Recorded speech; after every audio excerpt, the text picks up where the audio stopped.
अगर किसी गांव में पुलिस, अदालत और सरपंच से ज़्यादा डर एक बंद मंदिर का हो तो अगर हर अपराधी के घर के बाहर अगली सुबह एक काला निशान बन जाए और 3 दिन के अंदर वो इंसान गायब हो जाए तो क्या तुम उसे अंधविश्वास कहोगे या फिर कुछ ऐसा जो इंसानों के बनाए कानून से भी ऊपर हो? आज जो कहानी आप सुनने जा रहे हैं वो सिर्फ एक गांव की कहानी नहीं, वो उस डर की कहानी है जहां इंसान रात को दरवाज़ा बंद नहीं करता था बल्कि आईना ढक कर सोता था, क्योंकि कहा जाता था वो पहले आईने में दिखाई देता है। करीब 2003 की बात है। पहाड़ों और घने जंगलों के बीच बसा एक छोटा सा गांव था, कालाधार। ये गांव बाहर की दुनिया से लगभग कटा हुआ था। यहाँ एक अजीब नियम था, सूरज डूबने के बाद कोई घर से बाहर नहीं निकलेगा। क्यों?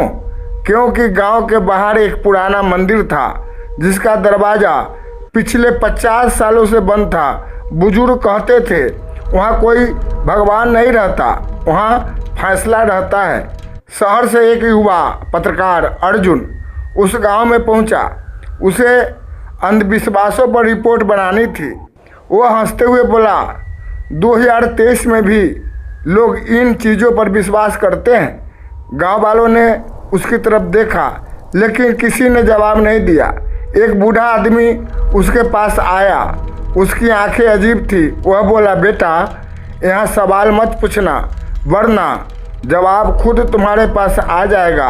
अर्जुन मुस्कुराया, उसे लगा ये सब डराने का तरीका है।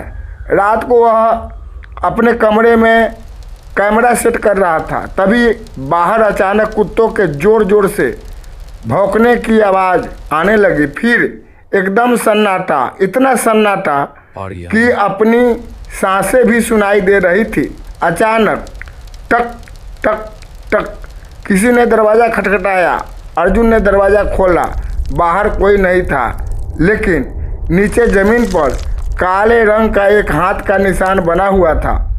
अगली सुबह पूरे गांव में हलचल मच गई। गांव के सबसे अमीर आदमी रघुवीर के घर के बाहर भी वही निशान था और उसे देखकर उसके चेहरे का रंग उड़ गया। अर्जुन ने पूछा, एक निशान से इतना डर क्यों रहे हो? पास खड़ी एक औरत कांपते हुए बोली, जिसके घर पे निशान बनता है 3 दिन बाद वो नहीं मिलता।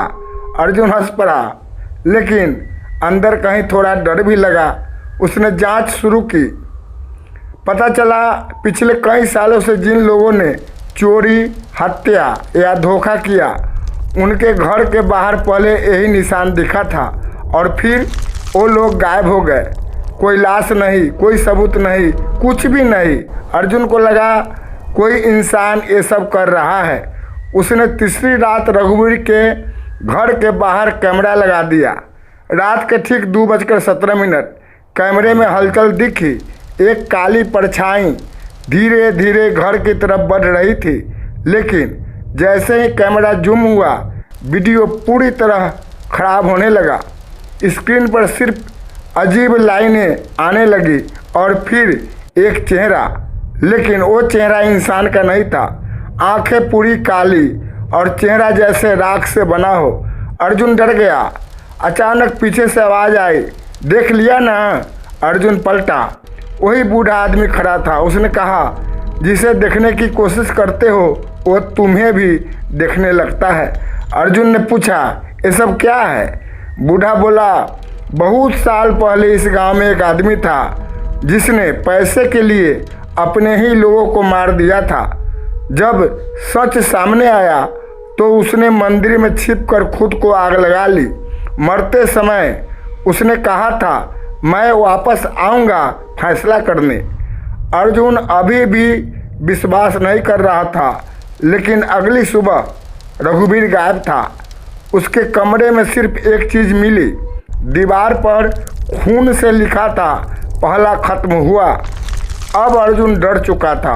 वह गांव छोड़ना चाहता था, लेकिन बस स्टैंड पहुंचते ही उसका दिल रुक गया। बस के शीशे पर वही काला हाथ का निशान बना था। उसके हाथ कांपने लगे। तभी उसने अपनी हथेली देखी। धीरे धीरे उसकी हथेली पर भी काला निशान बन रहा था। उसे अचानक याद आया, 2 साल पहले अपनी रिपोर्ट के लिए उसने एक निर्दोष आदमी को झूठा साबित कर दिया था और उस आदमी ने आत्महत्या कर ली थी। अर्जुन की आंखों से आंसू निकलने लगे। उसने पहली बार महसूस किया, कुछ फैसले अदालत नहीं करती, कुछ फैसले इंसान खुद अपने लिए लिख देता है। उस रात गांव वालों ने अर्जुन को आखिरी बार मंदिर की तरफ जाते देखा। सुबह अर्जुन कहीं नहीं मिला, लेकिन मंदिर का दरवाज़ा जो 50 सालों से बंद था थोड़ा सा खुला हुआ था और उसके बाहर लिखा था, फैसला पूरा हुआ।